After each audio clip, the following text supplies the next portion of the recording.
दीपू चंद्र की मौत के बाद भारत के अंदर एक गुस्से का माहौल है। दुनिया में भारत के लोग अब इस बात को उठा रहे हैं कि आप लोग कैसे उस्मान हदी एक व्यक्ति, दूसरी तरफ दीपू चंद्र दास, इन दोनों की मौत पर अलग-अलग स्टैंडर्ड्स रख सकते हैं। उस्मान हदी की मौत को अभी तक बिना जांच के ही पूरी तरह से स्टेट के खिलाफ मान लिया गया और वहीं दूसरी तरफ दीपू चंद्र दास, जिसके बारे में अखबार लिख रहे हैं कि कोई भी एविडेंस नहीं है कि उसने किसी भी प्रकार की ईश निंदा की हो, कोई एविडेंस फेसबुक पोस्ट पर भी प्रेजेंट नहीं है जिसको आधार मानकर उसके खिलाफ यह अन्यायपूर्ण हरकत की गई थी, जिसको जिंदा जला दिया गया था। सोचने वाली बात यह है कि दीपू चंद्र दास, जिसकी मौत को, जिसको मारना जनता ने अपने हाथ से न्याय की पूर्ति के लिए किया कि चलो न्याय हम दे देते हैं, तो ऐसे में फिर स्टेट की जरूरत ही क्या है? बांग्लादेश को सरकारों की जरूरत ही क्या है अगर जनता ही न्याय देने लगे? ऐसे में ये जो स्टेटलेसनेस उत्पन्न हो रखी है बांग्लादेश में, इसके खिलाफ दुनिया के अंदर अब लोग प्रदर्शन पर उतरे हैं। बांग्लादेश की तरफ से भी यह बात स्थापित हुई है कि उस्मान हदी की मौत का अभी तक कोई भी भारत से कनेक्शन नहीं मिला है। बांग्लादेश के हिंदू सड़कों पर उतर करके न्याय की मांग कर रहे हैं। लोग इस झूठे तरीके से दीपू जो निर्दोष था उसको मारने पर कट्टरपंथियों के खिलाफ एकत्रित हो रहे हैं। जैसा कि आप सभी जानते हैं, बांग्लादेश में भारत की तमाम जितनी भी हाई कॉन्सुलेट्स हैं या हाई कमीशन ऑफिस हैं, उनको निशाना बनाया जा रहा है। उसी की प्रतिक्रिया स्वरूप भारत में भी आज ढाका की जो कॉन्सुलेट यानी बांग्लादेश का जो यहां पर हाई कमीशन ऑफिस है, उसके बाद विश्व हिंदू परिषद के लोग एकत्रित हुए और एकत्रित हुए लोगों ने पुलिस की लगाई बैरिकेटिंग को तोड़ दिया और निकल करके ढाका यानी बांग्लादेश की भारत के अंदर जो हाई कमीशन है उसके बाहर प्रदर्शन किए। यह टिट फॉर टैट जैसा है। अगर बांग्लादेश को यह लगता है कि भारत ने अपनी तरफ से यह प्रतिक्रिया क्यों दी, इसके लिए उन्होंने एनवॉय को बुलाया, लेकिन वास्तविकता यह है कि भारत के खिलाफ जो बांग्लादेश में माहौल है उसके लिए वाकई में भारत जिम्मेदार नहीं है। भारत ने शेख हसीना को शरण दी है, जो कि हमारे देश के नियम में है कि हमारे पास कोई भी आएगा हम शरण देंगे। हमने बहुत बार लोगों को शरण दी है, हम इसको भी शरण दिए हैं, लेकिन इसका मतलब यह नहीं हो जाता कि आज बांग्लादेश के जो हालात हैं उसके लिए हम जिम्मेदार हैं। बांग्लादेश में आज कोई भी घटना घटती है, भारत को उसके पीछे जिम्मेदार ठहरा दिया जाता है। इसका मतलब यदि लोगों ने समझा कि तुम हमें कमजोर मत समझो, मैं कई बार बोलता हूं कि भारत को चुप रहना, भारत का चुप रहना बांग्लादेशियों में दुस्साहस बढ़ा रहा है और संभवतया ये जो बयान है इसी बात की वजह से आज लोगों में यह भाव उत्पन्न हुआ है कि हमारी चुप्पी को हमारी कमजोरी तो नहीं समझे जाने लगा है। इसके चलते आप लोगों को जो यहां पर देख रहे हैं प्रोटेस्ट करते हुए और all eyes on Bangladeshi Hindus कहते हुए जो लोग ये प्रदर्शन करते हुए दिख रहे हैं, ये ढाका की एम्बेसी यानी कि बांग्लादेशी की जो एम्बेसी भारत में है उसके बाहर प्रदर्शन कर रहे हैं। प्रदर्शनकारियों ने बाकायदा बैरिकेटिंग तोड़ी, पुलिस के कंट्रोल से बाहर हो गए और ये लोग प्रदर्शन करते हुए अंदर तक चले गए। यहां पर इनकी प्रतिक्रिया या फिर जो विरोध है वो इस बात के खिलाफ है कि आप भारत को अपने यहां पर फैटी अव्यवस्थाओं के लिए जिम्मेदार मत ठहराइए। यहां पर जिन लोगों को आप देख रहे हैं उसमें तमाम लोग प्रतिक्रिया की तरह से यहां पर हैं। ये दिल्ली में ही नहीं अपितु कोलकाता में भी प्रदर्शन हुए। कोलकाता के अंदर जिस प्रकार से हिंदुओं के खिलाफ हो रही हिंसा को उठाया गया, लोगों ने इस मामले को कई जगह पर प्रोटेस्ट के रूप में डेप्यूटी हाई कमीशन बांग्लादेश के ऑफिस के बाहर भी प्रदर्शनकारियों के द्वारा प्रदर्शन किया गया। हिंदू ग्रुप्स ने बांग्लादेश का जो वीजा सेंटर है सिलीगुड़ी में उसके बाहर भी प्रोटेस्ट किया। बांग्लादेश के हाई कमीशन ने इससे चलते अपनी वीजा सर्विसेज को रोक दिया, सिक्योरिटी सिचुएशन बता करके। बांग्लादेश हाई कमीशन जो न्यू दिल्ली है वो टेम्परेरी सस्पेंड कर दिया अपनी सारी कॉन्सुलेट सर्विस को कि नहीं भाई, क्योंकि इन्हें लग रहा था कि भारत के खिलाफ जो प्रदर्शन हो रहे हैं भारत ही भुगतेगा। यहां पर रिवर्स हुआ, यहां से भी सारी की सारी सेम प्रतिक्रियाएं गई और उन्होंने अपनी तरफ से यहां पर सारी सर्विसेज सस्पेंड कर दी, तीखी जांच बिठा दी गई। यहां पर याद दिलाने वाली बात यह है कि बांग्लादेश में रह रहे हिंदू बांग्लादेशी हिंदू हैं, जिन्होंने बांग्लादेश में ही रहना प्रेफर किया था, उनके पास भारतीय नागरिकता नहीं है, लेकिन उन बांग्लादेशियों को केवल भारत के खिलाफ टारगेट किया जा रहा है। उन बांग्लादेशी हिंदुओं को जिस प्रकार से दीपू चंद्र दास को आग के हवाले किया गया, जिंदा जला दिया गया, वो दर्शाता है कि वो अपने ही लोगों के खिलाफ, भारत के खिलाफ प्रदर्शन करते हुए हालत ये कर दी है। यहां पर विचित्र स्थिति सोचिए। भारत में तो आंकड़े बताते हैं 2001 से 11 के बीच में कई हायर गवर्नमेंटल और मीडिया फिगर्स में यह बात निकल कर आती है कि लगभग 1.25 करोड़ बांग्लादेशी भारत में रह रहे हैं। सरकारी आंकड़ों का भी, सेंसस का भी डेटा देख लें तो कम से कम 35 लाख के आसपास 2011 के आंकड़ों के हिसाब से बांग्लादेशी भारत में रहते हैं। यदि ये टिट फॉर टैट जैसी हरकतें होती चली गई तो भारत में तगड़ी अव्यवस्था देखने को मिल सकती है, जिससे बांग्लादेश को और भारत सरकार को दोनों को सचेत होने की आवश्यकता है। लोग अपनों का और भारत के खिलाफ होता प्रदर्शन शायद ना हैंडल कर पाए, ये समझने की आवश्यकता है।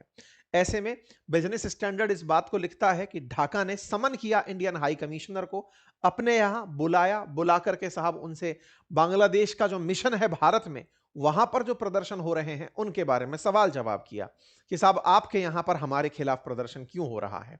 आप गए साहब, जाकर के अपने अपनी बातें रखी। भारत के जो एनवॉय हैं प्रणय वर्मा, उन्होंने अपनी बातचीत वहां रखी कि साहब ये तो टिट फॉर टैट जैसी बात है, जैसा आप कर रहे हैं वैसा आपको देखने को मिल रहा है। खैर, तमाम तरह की चीजों के बीच में दीपू चंद्र दास की मौत के बाद से तमाम प्रकार की बातें जो निकल कर आई, उनमें सबसे पहली बात, कोई एविडेंस इस बात का नहीं था। दूसरी बात, बांग्लादेश के अंदर राजनीतिक हिंसा आज का नहीं, बड़ा पुराना इतिहास रखा है।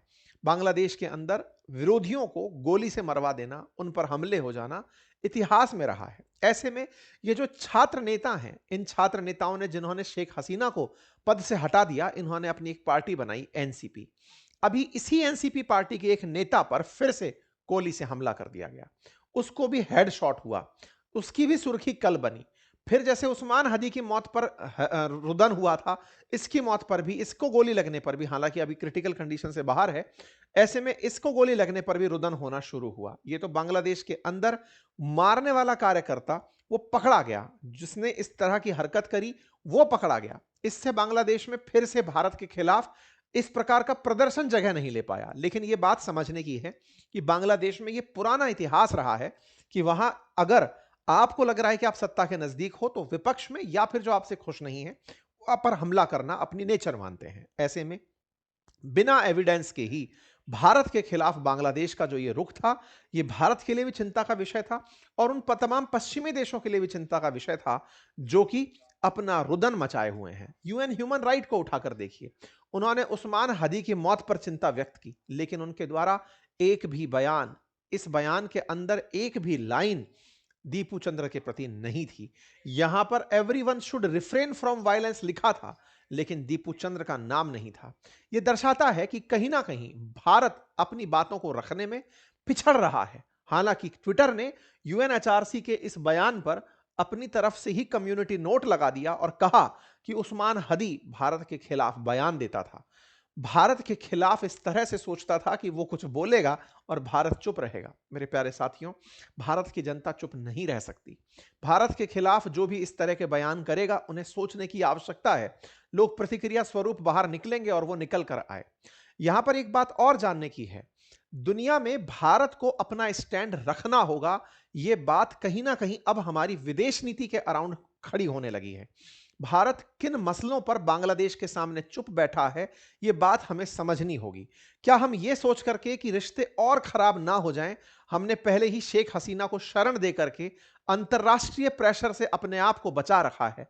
कहीं ऐसा ना हो कि हम बांग्लादेश के खिलाफ कुछ बोलने लगें, ऐसे में दुनिया से हमारे ऊपर प्रेशर आने लगे कि आप शेख हसीना को छोड़ो, अदरवाइज हम आपके खिलाफ किसी प्रकार का प्रतिबंध प्रस्तावित कर देंगे। आज भारत इस मसले को क्या इस डर से कि शेख हसीना को बचाने की कीमत भारत को चुकानी ना पड़ जाए, अभी फिलहाल के लिए बांग्लादेश से रिश्ते खराब हैं तो झेल लेंगे, कल को अमेरिका इस बात पर बीच बचाव करने उतर आए कि आपको शेख हसीना को भेजना होगा, अन्यथा हम आपके साथ इस तरह की प्रतिक्रिया देंगे, क्या भारत उन चीजों से डर करके पीछे बैठा है?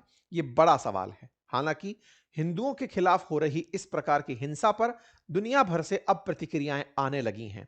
रिपब्लिकन्स के द्वारा इस तरह की बातें यूएस रिप्रेजेंटेटिव्स के द्वारा उठाई जाना शुरू हुई हैं, यूके में उठना शुरू हुई हैं, कनाडा में उठना शुरू हुई हैं। दुनिया भर से अब प्रतिक्रियाएं बांग्लादेश में जो हिंसा हो रही हैं उन पर आना शुरू हुई है। इस पर चर्चा निकल कर आ रही है कि भाई जिस प्रकार से हिंदुओं के खिलाफ टारगेटेड तरीके से बांग्लादेश में प्रतिक्रियाएं चल रही हैं, वो दुनिया के लिए अच्छी नहीं है।